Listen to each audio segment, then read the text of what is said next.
بسم اللہ الرحمن الرحیم اللہم صلی علی سیدنا و نبینا و حبیبنا مولانا محمد وبارک وسلم نحمدہ و نصلی علی رسولہ الکریم اما بعد اعوذ باللہ من الشیطان الرجیم بسم اللہ الرحمن الرحیم وقال اللہ تبارک و تعالی فی کلام المجید قل ان کنتم تحبون اللہ فاتبعونی یحببکم اللہ ان اللہ یغفر الذنوب جميعا وقال تبارک و تعالی فی مقام الآخر یا ایہا الذین آمنوا اتقوا اللہ وقولوا قولا سدیدا یصلح لکم اعمالکم ویغفر لکم ذنوبکم ومن یطع اللہ ورسولہ فقد فاز فوزا عظیما وقال النبی صلی اللہ علیہ وسلم من احبنی فقد اطاعنی ومن اطاعنی کان معی فی الجنۃ او کما قال سبحانہ و تعالی و رسول اللہ صلی اللہ علیہ وسلم۔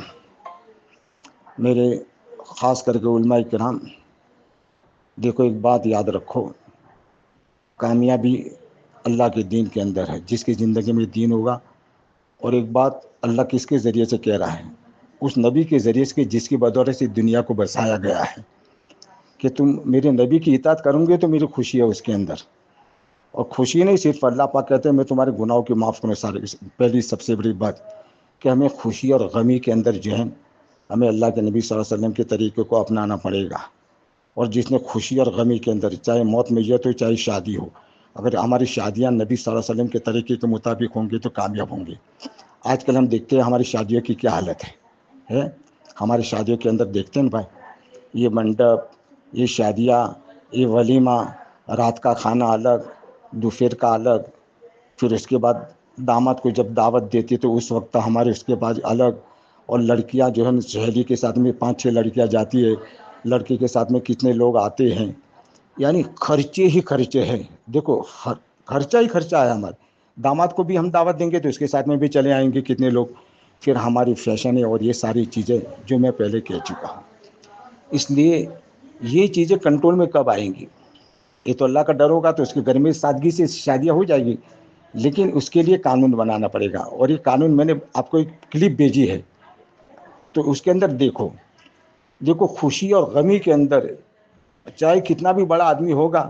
ابھی مفتی اعظم صاحب کا قصہ بھی میں نے آپ کو جو ہے نا آپ کو اوپر شیئر کیا تھا، کتنا نقصان ہو رہا ہے، کتنا خرچہ ہو رہا ہے ہمارا، اور ہم لوگ ذہن بس جمے ہوئے ہیں۔ اس لیے تو مفتی عثمان صاحب نے کہا تھا وزین شیطان نے اعمال مزین کیے ہیں۔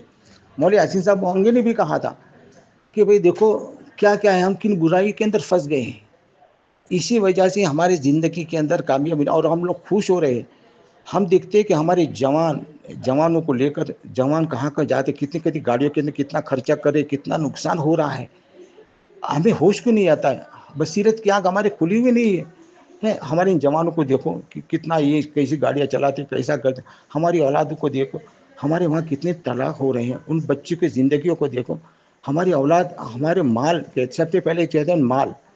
اس لیے کہتے ہیں حجاج بن یوسف جب آیا تھا اس نے سب سے پہلے اس کو معلوم تھا کہ مصیبت دعوت کی جماعت ہے، تو سب سے پہلے ان کی دعوت کی اور ان کو حرام مال کھلا دیا۔ بولا اب تم جو چاہے کر سکتے ہو۔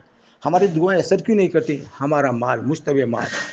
میں پہلے بھی کہتا ہوں کہ امام غزالی کا قول ہے کہ امتی محمدیہ صلی اللہ علیہ وسلم کے لیے جلد کرنا ایک دم آسان ہے، ایک پگ نقش کے اوپر کہ دکھا جنت کے اندر داخل ہو جائے۔ اور امت محمدیہ مار کھائے گی مال کی وجہ سے، مشتبہ مال۔ ہم کو پتہ بھی نہیں چلتا ہے کہ مشتبہ مال کس کو کہتے ہیں۔ مفتی تقی عثمانی نے صاف بتایا کہ حرام مال کس کو کہتے ہیں۔ اس لیے میرے بھائی دیکھو، سب سے بڑی بات یہ ہے کہ ہمیں دوسروں کے بھروسے، اب اس گاؤں کے اندر کوئی آئے گا نہیں، کوئی نبی بھی نہیں آنے کے لیے۔ ہر آدمی اپنے گھر کے اندر سے شروع کرے، اللہ کے دین کو اپنے گھر کے اندر سے شروع کریں۔ میں ایک بات کہتا ہوں، میں کلپیں بھیج چکا ہوں، ساری ثبوت میرے پاس ہے، میں آپ کو دکھا سکتا ہوں، بتا سکتا ہوں۔ اللہ کا شکر اور کرم ہے، احسان ہے۔ ہم لوگ ہمارے اعمال، ہمارے معاملات کو ہم دیکھتے ہیں، ہمارے معاملات کیسے ہیں، ہمارے اعمال کیسے ہیں۔ پہلے بھی ہمارے وہاں غیر مسلم جو ہو گئے تھے، بیچارے مسلمان ہو گئے تو وہ سعید بھائی، دوسرے بھی، پھر ایک عبد الرحمن جو آیا تھا، یہ سارے پھر مرتد بھی ہو گئے ہمارے اخلاق کی وجہ سے۔ ہمارے اخلاق کی وجہ سے وہ مرتد ہو گئے۔ ہمارے اخلاق کی وجہ سے مسجدوں کے اندر سے اچھے آدمی غائب ہو گئے۔ یہ تو اللہ کا شکر ہے، اللہ جس سے محبت کرتا ہے اس کے اوپر سربراہ مسلط فرماتے ہیں۔ لیکن کیا ہے، خاموش ہو گئے، اچھے خاموش ہو گئے بیچارے، ہمارے اخلاق کی وجہ سے مرتد ہو گئے۔ اور ہم دین کی بات کرتے ہیں. دیکھو آج کل جتنے لوگ، ایک بات بتاتا ہوں، جتنے لوگ جو پریشانی اٹھا رہے ہیں، کیوں اٹھا رہے؟ تین چیزوں کی وجہ سے. ایک تو ماں باپ کی نافرمانی کی وجہ سے آدمی پریشان ہے. جتنے بھی لوگ ہیں، ایک اس کے اندر جو ہے 98% ماں باپ کو ستانے کی وجہ سے پریشان ہے، اور 1% وہ ہے جو ظلم کرنے کی وجہ سے، چاہے بیوی کے اوپر کرتا ہو، چاہے بچوں کے اوپر کرتا ہو، چاہے ماں کے اوپر کرتا ہو، اس کی ظلم. اور تیسرا وہ آدمی ہے پریشان کہ جو اس کو معلوم ہے حق اور عصبیت کی وجہ جو غلط کو ساتھ دیتا ہے. دیکھو ہر آدمی اپنے غریبان کے اندر منہ جھانک کر دیکھے کہ ہر آدمی پریشانی کے اندر مبتلا ہے کہ نہیں. ہر آدمی پریشان ہے. دیکھو ہر آدمی خود اپنے غور کر سکتا ہے، اپنے غریبان میں منہ ڈال کے دیکھ سکتا ہے کہ میری پریشانی کیوں ہے. اس لیے تم یہ پریشانی اور اللہ کا عذاب دیکھو. اللہ کا عذاب بہت سخت عذاب ہے، اور اللہ جلدی حساب لینے والے ہیں. اس لیے میرے بھائی، ہم کسی کے بھروسے پر رہے. کیا ہے ہمارے پاس؟ کچھ ہے؟ جاؤ دیکھو باہر جا کے. اور یہ لوگ تو ہر وقت اللہ کے راستے میں گھومتے ہیں، کیوں نہیں پتہ چلتا ہے؟ علماء کرام کے بیٹھنے کا ٹھکانہ ہے. جاؤ نیدرا وغیرہ ساری جگہ پر جاؤ، ان کے پاس کتنا بڑے ہال ہے، کتنی بڑی شادیوں کے ڈیلول کے اندر جاؤ. اور ہمارے پاس کسی کے اوپر بھروسہ مت کرو. دیکھو ہمارے اندر شخصیت ہمیں مار کھلا رہی ہے، اور ایک عصبیت پر اسی تعلیم کے اندر یہ بات ہوئی تھی. اس لیے اللہ سے دعا کرو اللہ ہماری بصیرت کی آنکھ کو کھولے، اور اللہ بھی دین کی صحیح سمجھ عطا فرمائے. آمین. السلام علیکم ورحمۃ اللہ وبرکاتہ.